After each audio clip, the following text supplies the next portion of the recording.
Shalom. First and foremost, I want to give all praises and glory to Yahweh, Bashim, Yahushua, Bashim, Rakakadash.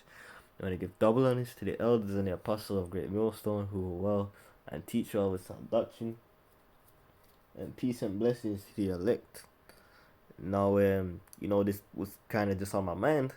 As you can see, I just got one precept here. I actually, I actually didn't even have anything else, to be honest. But nonetheless, I thought it would have been something good to read, and it's just something to put into perspective that you don't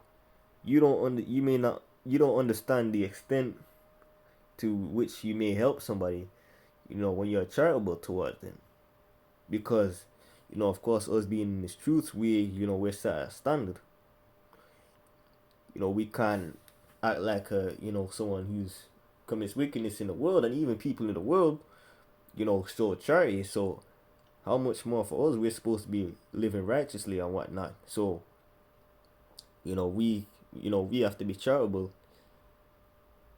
If we can.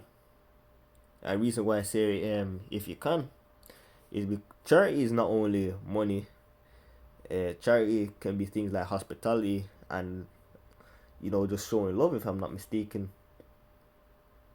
So there's always a form of charity that you can show people. But anyway, just gonna read this. This is 1 Peter 1:8. Salakia. This is 1 Peter 4:8. And above all things, have fervent charity among yourselves. And let's look up this word fervent.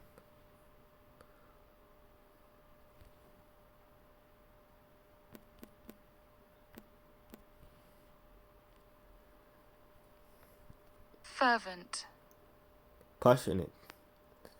Intense, ardent, fervid, profound, heartfelt, zealous. So in other words, we're supposed to have a passion about being charitable, amongst each other, man. Because, at the end of the day, we all going through this walk together. Of course, we all, go through different things. Some brothers may have had a more difficult walk than others. But nonetheless, we're all still trying to enjoy this thing to the end. For charity shall cover the multitude of sins. So yeah. So if you show charity towards someone, for example, you see, let me use for example, a brother in this truth, or if you send a brother or an elder or someone a donation or something, that can be considered a form of charity, even though, if I'm not mistaken, even though it would be more tied, or in other words, you could if you know a brother in this truth, you may be close to a brother, he may be going through a rocky patch. So even without that brother, because you understand what's going on, you voluntarily help out that brother. Now that brother may not be able to repay you, but guess what? The most important person is watch. The most important people are watching, and that's Yahweh Bashim Yahushua, and they can they can bless you on behalf of that person, even though that person may not be able to repay you, because you always have to take into account everything that's going on now, is going to be written about in the kingdom. So you doing things just to be seen of men, you think the Lord isn't going to know that? The Lord's going to be seeing this, and he's going to know that you're a hypocrite, because you're only choosing to to do stuff when you basically have an audience, so to speak. Use hospitality one to another without grudging. And when you grudge someone for their things, if I'm not mistaken, it's like you're a little bit irritated. But anyway, we have this thing called Google here that can tell us definitions as well.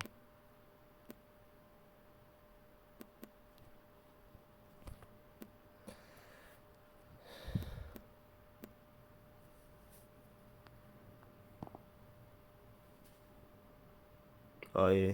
Jealous, sulky, sour, bitter, half-hearted, unwilling. So, when you're giving, when you're being charitable, don't do it half-heartedly, because you can't fool Yahweh Shim Yahshai. The Lord can see that. So you have to take into account now everything you're doing now is every righteous thing you're doing now is ultimately gonna help. Could be what determines your salvation, even though it's ultimately predestined. You would be predestined to do that form of kindness. So it's something that's in you.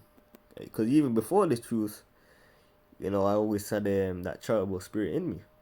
Of course, again, I was young and whatnot, but still, it's always in me.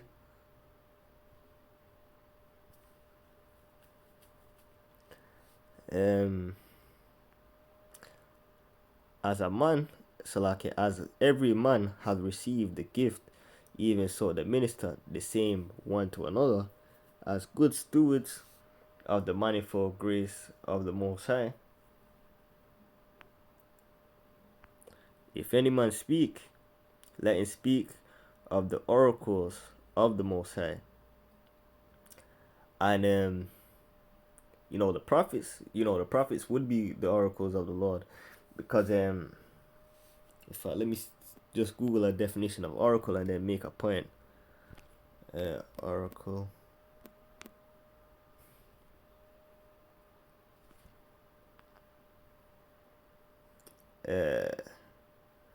Priest. Here it says here priest, and it's spiritual that it says Greek history, because I was gonna mention they had oracles back in the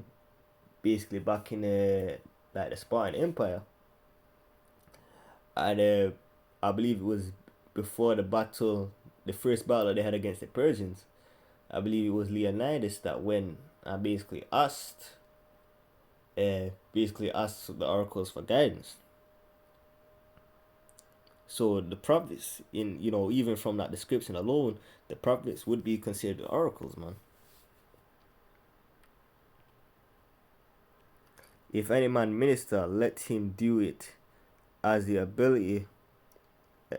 of the ability which the Most High giveth, that God in all may be glorified through Yahushua Hamashiach, to whom be praise and to whom be praise and dominion forever and ever. Amen. And although of course the Lord is gonna have His dominion when forever and ever. In the kingdom, of course, there's gonna be a hierarchy. Of course, the Most High always at the top, and then under him is gonna be Yahushai, and then underneath the Yahushai is gonna be King David, and then it's gonna be the 144,000, the ruling class, and then so to speak, and then or slash the prophets, and then it's gonna be the rest of the 1/3. But charity was more what I had. I didn't want to divulge into another topic, because that's all I had something on. Anyway, I want to give all praise and glory to Yahweh Bashim Yahushua Bashim Rakakadash. Although this lesson may have been a little bit short, I hope it was edifying. And until next time, Shalom.